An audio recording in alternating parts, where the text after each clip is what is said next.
Ένα πολύ κλασικό παράδειγμα της εποχής μας. Ναι. Δηλαδή, έναν μπαμπά που φοβόταν πολύ για την κορούλα του, τη μοναδική και μονάκριβη, μοναχοπέδι, και έτσι δεν υπήρχαν καθόλου συναναστροφές. Ο πρώτος λοιπόν γάμος ήρθε, θα έλεγα, σαν φυγή. Ήταν μια κλασική φυγή. περίπτωση. Μια φυγή κλασική, από το πατρικό σπίτι για τη γυναίκα είναι ο γάμος. Ακριβώς. Μάλιστα. Και βέβαια, σαν μοναχοπέδι, επειδή αγαπούσα πάρα πολύ γενικώς, ό,τι μου έλειψε, και αυτό που μου έλειψε ήταν μια συντροφιά, δηλαδή ένα αδελφάκι. Εγώ ένιωθα ότι αν γεννήσω παιδιά θα ήταν τα αδέλφια μου. Έτσι μεγάλωσα μαζί τους. Όμως, επειδή ήμουν και πολύ δραστήρια, πάρα πολύ δραστήρια, πολύ ανήσυχη σε όλα, που αν ο πατέρας μου, η οικογένεια, θα μπορούσε να διασφαλίσει τις ικανότητές μου από την αρχή, θα μπορούσα να είμαι άλλο πράγμα και όχι δημοσιογράφος. Όχι ότι μετάνιωσα για αυτό που έγινα, που όμως και πάλι θα έλεγα ότι ήταν μοιραίο ή τυχαίο. Δηλαδή, διάλεξα τη δημοσιογραφία γιατί ήταν η πιο κοντινή σχολή στη στάση που θα έπαιρνα το λεωφορείο να πάω γρήγορα σπίτι μου για να μην έχω προβλήματα σπίτι μου. Τι λες? Βεβαίως. Και έτσι κάπως έγινε. Ο πρώτος γάμος ήταν ακριβώς μία φυγή, όπως σου είπα. Ένας άνθρωπος, καλό μεν παιδί, αλλά που όμως δεν ταυτιζόντουσαν, αν θέλεις, τα όνειρά μας, οι φιλοδοξίες μας, οι στόχοι μας. Δεν υπήρχε αυτή η επικοινωνία που λέμε, κοινή επικοινωνία. Και χωρίζεις μετά από πόσα χρόνια? Μετά από 4 χρόνια. Έχοντας και τα 2 παιδιά όμως, τα πρώτα 2 παιδιά. Τώρα η Δέσποινα, η κόρη, είναι 18 χρονών, ο γιος είναι 16 στα 17. Και αμέσως μετά, πάλι, ανώριμη ακόμα, έτσι, και μια γυναίκα που με πάρα πολύ δραστηριότητα προσπαθούσε να τη διοχετεύσει παντού, χωρίς πάλι να προλάβει να αποκτήσει εμπειρίες, ξαφνικά βρίσκεται σε ένα δεύτερο γάμο, σε έναν άνθρωπο ο οποίος δέχεται τα παιδιά της, δέχεται εκείνη και χωρίς πολλή σκέψη επενδύει πάλι τα όνειρά της. Έτσι απλά και κάπως αυθόρμητα. Και αυθαίρετα. Πώς είναι τα αυθαίρετα? Και μετά από πόσα χρόνια έρχεται το δεύτερο διαζύγιο? διαζύγιο? Μετά από 12 χρόνια. Μετά από 12 ναι, δηλαδή χρόνια. πριν από 1 χρόνο χώρισα. Κάνοντας ένα τρίτο παιδάκι, τον Νικήτα, ο οποίος είναι 10 χρονών. Ομολογουμένως, στον πρώτο γάμο υπήρχε μία, αν θέλεις, ένας χωρισμός πολύ ανέμακτος. Ο δεύτερος όμως δεν ήταν ακριβώς έτσι, γιατί ήταν και πολλά τα χρόνια που ζήσαμε μαζί. Οι λόγοι πάρα πολύ κοινοί και απλοί, που είναι, ας πούμε, η έλλειψη αλληλοβοήθειας, αυτό που σας ρώτησα προηγουμένως, δηλαδή δεν ήταν ο άντρας ο οποίος θα θαύμαζε τη γυναίκα του, η οποία πηγαίνει μπροστά. Μάλιστα. Να βάλουμε εδώ μια τελεία, γιατί ανοίγεις ένα μεγάλο κεφάλαιο. Είναι μεγάλο το κεφάλαιο. Θα το συζητήσουμε στη συνέχεια.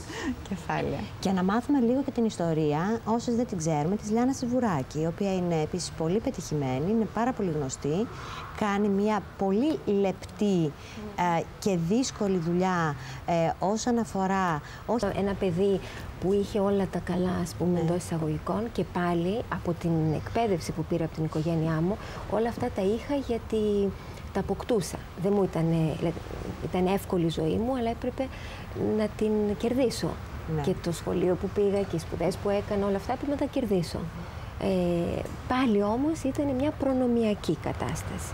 Αργότερα, όταν μπήκα στη θάλασσα και έπιασε αέρας και φουρτούνα, εντάξει, τότε είδα και πόσο σημαντικό ήταν το ότι είχα πάρει δυνάμεις από την οικογένειά μου και από το περιβάλλον μου. Θα μου επιτρέψεις να πω ότι αυτές οι δυνάμεις ή οι δυσκολίες ήταν κάπως έντεχνες. Δηλαδή, πιστεύω ότι η οικογένεια πρέπει να δίνει στα παιδιά τη δύναμη να μπορούν να αντιμετωπίσουν ουσιαστικά τα προβλήματα τα οποία έχουν από μικρή ηλικία. Δηλαδή, η εργασία πρέπει να δίνεται από μικρή ηλικία. Εγώ επαναλαμβάνω και πάλι, είχα την ευτυχία να έχω ένα σύζυγο ο οποίος ήταν πολύ προοδευτικός και δυναμικός σε οτιδήποτε ξεκινούσαμε. Σε διακόπτω, γιατί θέλω να τα πεις ολοκληρωμένο όλα αυτά ακριβώς μετά τις διαφημίσεις. Γιατί εδώ πρέπει να κάνω διάλειμμα και δεν θα ήθελα να σε διακόψω κατά τη διάρκεια των όσων μας εκθέτεις. 1 λεπτό, κυρίες και κύριοι, για διαφημίσεις και σε 1 λεπτό, κοντά. Τα πετρέλαια πρίνος. Και επειδή ήταν το πρίνο στη μόδα, θα λέγαμε έτσι, ήταν πιο εύκολο να μαθευτεί. Και ακριβώς γι' αυτό χρησιμοποίησα μετά από εκεί και πέρα το πρίνο. Πάλι μου την λοιπόν, έφερε. Ένα τρίκ Πάλι μου την έφερε καταπληκτικά εμπορικό. Σου την έφερε καθόλου, σου την έφερε, σου έφερε τύχη αυτό. Τώρα όμως λένε η κυρία Πρίνο όλοι. Ναι, βεβαίως, ναι. Αλλά την έφερες εσύ. Βεβαίως. Είναι όλα αυτά που είπαμε, ότι κανείς από εκεί και πέρα κρίνει ποιος προχωρεί και τι Πες μου κάτι, Ρία. Να θαυμάζει τον άλλον. Είναι καταπληκτικό αυτό. Εδώ όμως θέλω λίγο να μας πει η ίδια πώς ξεπέρασε τις κρίσεις. Δηλαδή, επειδή σήμερα... Ποιες από όλες, Νανά μου, συγγνώμη. Θα σου εξηγήσω, θα στα πω εγώ ένα-ένα. Ξέρεις τον κόσμο και τα ζευγάρια, τα πιάνει ένας πανικός. Πάρα πολλοί χωρίζουν. Ο πανικός είναι το πιο εύκολο. Έχουν μιλήσει πάρα πολύ για τον πανικό και την κρίση των 7 ετών, των 10 τόσο, των 3 χρόνων. Έχουν μιλήσει πάρα πολύ για το τι κάνεις όταν είσαι 15 ώρες και είσαι γυναίκα έξω από το σπίτι σου και το μυαλό σου τρέχει και στο τι κάνει εκείνος και που είναι εκείνος και πώς είναι τα παιδιά σου και πώς τα κρατάς. Υπάρχει λοιπόν η προσωπική κρίση στη σχέση και θα μου πεις πώς την ξεπέρασες. Η οικονομική κρίση. Που όταν εδώ πια ο κόσμος, που αυτό αφορά εμένα, τη Λιάννα, εσένα, την Εύα, δεν θεωρώ ποτέ ότι η ζωή μας ήταν μια ευθεία γραμμή και ότι δεν είχαμε σκαμπανεβάσματα. Δεν έχει σημασία το ποσό. Πιθανόν εκείνη να έπαθε πανικός για ένα μεγαλύτερο ποσό από ότι θα πάθαινα εγώ ή η Εύα ή κάποιος άλλος που δεν είναι επιχειρηματίας τέλος πάντων και είναι κάτι άλλο. Αλλά νομίζω ότι από αυτό το στάδιο δεν υπάρχει άνθρωπος που να μην το περνάει και να μην κληθεί να το αντιμετωπίσει. Έτσι λοιπόν ξεκινάμε. Προσωπική κρίση, Ρία. Και εκεί τι έκανες σε τακτικό επίπεδο για να το αντιμετωπίσεις και πώς ζήγεσες τα πράγματα και είπες και τώρα τι κάνουμε, τα σπάμε, φεύγουμε, δεν ξέρω αν βρέθηκες ποτέ στο σημείο της ρήξης. Νανά, εγώ θα πω κάτι το πολύ ρομαντικό. Ναι. Πιστεύω ότι όλες αυτές τις κρίσεις τελικά επεκράτησε η αγάπη. Μάλιστα. Η αγάπη ήταν αυτή, γιατί αλλιώς δεν μπορούσαν να ξεπεραστούν όλα αυτά τα πράγματα. Δηλαδή και τώρα πλέον που κάνω μια αυτοκριτική, βάζω ας πούμε ακόμη και τα παιδιά και λέω εσείς πώς το βλέπετε, πώς μπόρεσα και άντεξα όλες αυτές τις κρίσεις. Η κόρη μου συγκεκριμένα προχθές μου λέει «Μαμά, πρέπει να τον αγαπήσεις πάρα πολύ τον μπαμπά». Ναι. Είπες λοιπόν ότι όταν δεν χαθεί η αγάπη, το παλεύεις γιατί έχεις κίνητρο. Και αυτό θα κάνω μια ένσταση στο προηγούμενο που είπατε, ότι είναι εύκολο να χωρίσεις. Είναι δυσκολότερο να μείνεις μέσα σε μια σχέση, σε ένα γάμο που σε ταλαιπωρεί. Είναι πολύ πιο δύσκολο. Και υπήρξαν στο παρελθόν πολλές γυναίκες οι οποίες μείνανε. Γιατί να μείνεις στη σχέση. Αυτό ισχύει για όλες τις σχέσεις, όχι μόνο για τα αγόρια. Είναι τινικά παλιά μένανε όμως. Είναι τινικά οι περισσότερο, Εύα. Εγώ αυτό πιστεύω. Σίγουρα. Και γι' αυτό λέω ότι ξεπερνιούνται όλα αυτά, κακά τα ψέματα, με υποχωρήσεις. Πολλές φορές περισσότερο από τη γυναίκα. Είναι θέλκυτρο όμως η αγάπη. Αλλά πρέπει να η αγάπη είναι αυτή. Ναι. Αλλά η αγάπη και αυτό είναι πάλι θέμα συζήτησης. Δηλαδή, μόνο η αγάπη είναι θέμα συζήτησης. Μισό λεπτό. Κορίτσια, κάτι το οποίο εγώ έχω απορία. Και εσύ έχεις απορία. Ωραία. Λέω πρώτα τη δική μου. Πώς φαίνεται αυτό, σαν να κρίνουμε όλες τώρα, έχει γίνει. Δεν ξέρω γιατί μας έχει κάτι για μας. Έχουμε το μοντέλο, το ιδανικό μοντέλο. Φανταστείτε τι θα λέει ο σύζυγος αυτή τη στιγμή. Τι θα λέει, μπράβο θα λέει. Λοιπόν, εγώ θέλω να σε ρωτήσω το εξής. Είσαι μια ωραία γυναίκα και είσαι με τον ίδιο άντρα 30 τόσα χρόνια, δηλαδή 36-37 χρόνια, δηλαδή πέρασες μια ζωή μαζί του, όπου κάποια στιγμή μπορεί να φεύγει ο έρωτας, το πάθος του πρώτου καιρού και όταν είσαι πολύ ωραία και πολύ νέα, λες και πετυχημένη, λες έχω όλη τη ζωή μπροστά μου, μπορεί 10 να έχω άμα θέλω, σιγά που θα καθίσω τώρα να μου την πεις εσύ και ποιος είσαι κύριε που σε ξέρω. Λοιπόν, και εκεί, συγγνώμη που τα λέω τόσο απλοϊκά, αλλά αυτή είναι η αλήθεια και λες ένα μπράβο θα κάνω και θα έχω τον κύριο που με φλερτάρει απέναντι και θα πάω μαζί του. Άρα λοιπόν πειρασμοί, χρήματα έχω. Και τα παιδιά μου, μπράβο, τα παιδιά μου τα έχω κάνει. Λοιπόν, άντε που θα κάτσω να σκάσω. Λοιπόν, να η λύση, ο κύριος απέναντι είναι πιο καλός και με επιθυμεί πολύ. Τα λες αυτά όταν ο άλλος, όταν τον αγαπάς και σε αγαπάει και το αξίζει. Δεν ξέρω, πιθανόν σε μια επιπόλαιη κίνηση επαναστατική να το κάνεις, να μας πει. Εγώ πιστεύω, Νανά, ότι όλα αυτά προέρχονται από μια παιδεία την οποία έχεις πάρει, το σπίτι σου, τις αρχές που έχεις.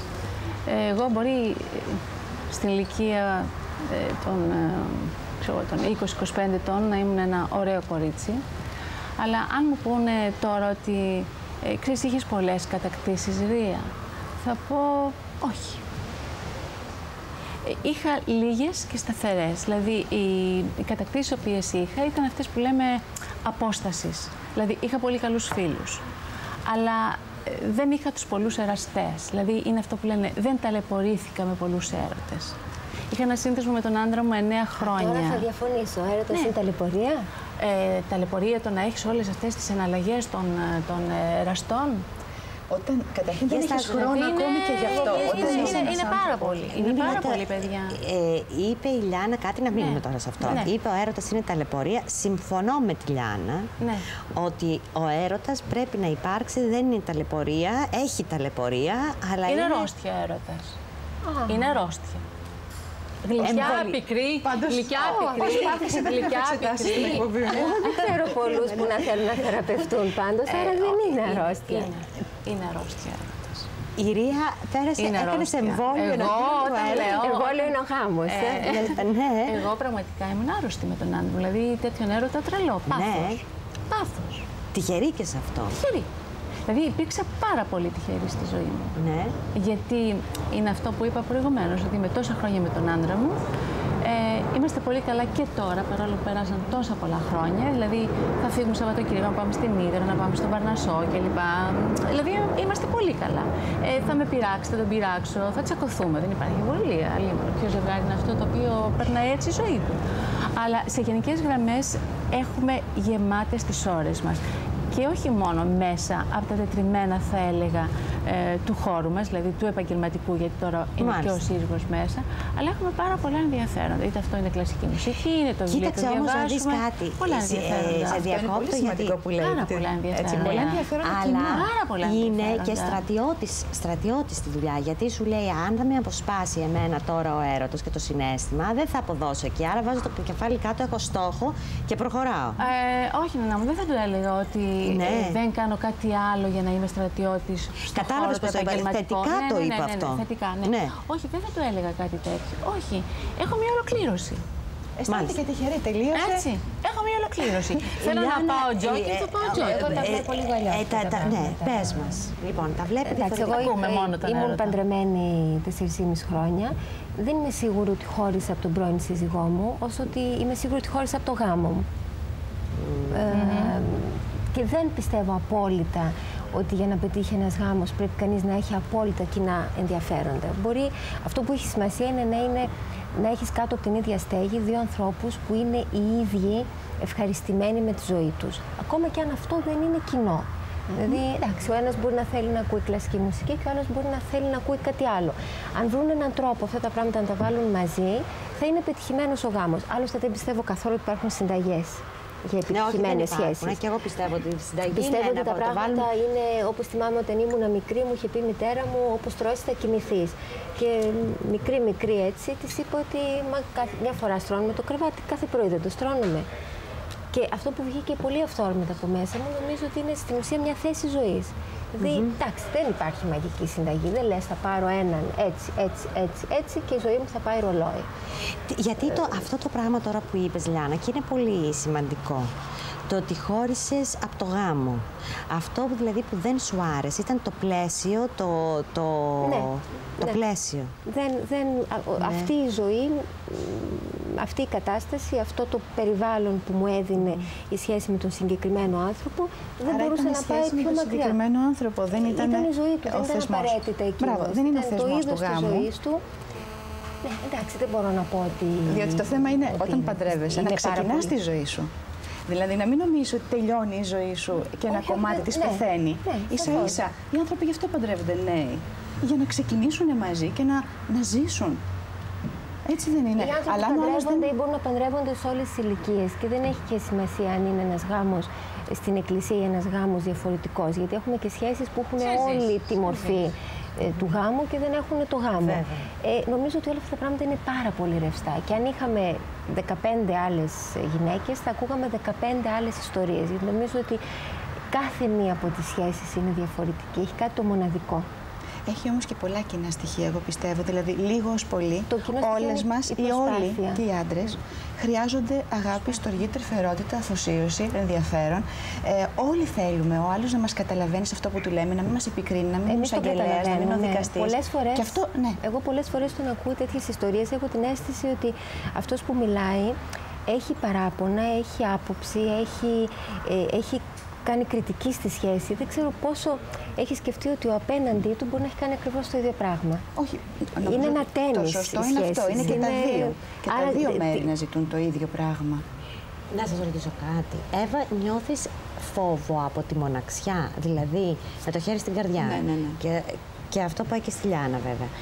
Σας έχει πιάσει ποτέ πανικός ότι θα μείνουμε μόνες και θα πρέπει να δουλεύουμε μία ζωή, θα πρέπει να σηκώνουμε μονίμως προβλήματα και γιατί, μην πω τη λέξη, δεν είμαστε μαζί με έναν σύντροφο ο οποίος να σηκώνει τα μισά βάρη? Δηλαδή, ιδανικά θα ήθελες κάτι άλλο? Θα πήγαινες σε τρίτο γάμο, δηλαδή, θα επιχειρούσες, θα σε κουράζει αυτό? Νιώθω πάρα πολύ δυνατή, ίσως γιατί δεν έχω ξοδευτεί. Δεν έχω ξοδευτεί μέσα μου. Έστω, ας υπάρχουν 2 γάμοι και τα 3 παιδιά. Είναι και αυτό, λέω, θέμα χαρακτήρα. Βλέπω μόνο την άσπρη πλευρά. Παλεύω και εγώ μόνη μου κατάφερα να κάνω πολλά πράγματα. Δηλαδή, χωρίς να έχω την υποστήριξη κανενός, αν θέλεις. Πέρα από τα παιδιά που μεγαλώνουν, πέρα βέβαια από την ύπαρξη μιας μητέρας, ενός πατέρα, γιαγιάς και παππού, έτσι, που και αυτοί ό,τι μπορούν κάνουν. Πέρα από αυτό όμως, παλεύω μόνο μου για την επαγγελματική μου. Αν θέλεις καθιέρωση, καταξίωση, έχω επιλέξει το δύσκολο δρόμο. Προσπαθώ να κάνω ό,τι μπορώ, ακόμη και για τα λιγότερα χρήματα, αν θέλεις, γιατί ξέρω ότι το κάθε τι είναι αναγκαίο και θα τοποθετηθεί κάπου. Έτσι λοιπόν, όπως και εσύ, Νανά μου, τρέχουμε από το πρωί μέχρι το βράδυ. Και σε 1 και σε 2 και σε 3 και σε 4 και σε 5 δουλειές. Ίσως μας δίνει την ευκαιρία αυτή και η ίδια η δουλειά μας, αλλά και αν δεν ήταν αυτή η δουλειά μας, πάλι θα βρίσκαμε τον τρόπο να ασχολούμαστε με χιλιάδες πράγματα για να τα βγάζουμε πέρα. Και εδώ θα ήθελα. Και επειδή εγώ σε αυτό που λέει, υπάρχει ένα ποσοστό. Όχι, μου αρέσει. Θα σταματήσει να κάνει αυτό που κάνει. Δηλαδή, εγώ δεν θα ήθελα. Το έχω σκεφτεί πάρα πολλές φορές. Δηλαδή, σκέφτηκα ποτέ. Δεν μπορώ να φανταστώ τον εαυτό μου. Να μην δουλεύει. Ναι. Και θα σας πω τι έπαθα κάποτε. Όταν ήταν το διάστημα που είχα φύγει από τον Αντένα και ήταν μία περίοδος που δεν είχα πάει ακόμα στο Sky. Δηλαδή, όταν πήγαινα τότε στον Αντένα, αγωνίστρια, έχω αισθανθεί πάρα πολλές φορές πάρα πολύ προβληματισμένη. Ναι. Έχω μπει πάρα πολλές φορές σε διλήμματα. Έχω πολλές φορές σταθεί και αναρωτηθεί αν ο δρόμος είναι σωστός. Μετά από ένα ορισμένο σημείο και ύστερα, βέβαια, είναι λίγο πολυτέλεια να το ρωτάς αυτό. Πας, προχωράς και πρέπει να προχωρήσεις.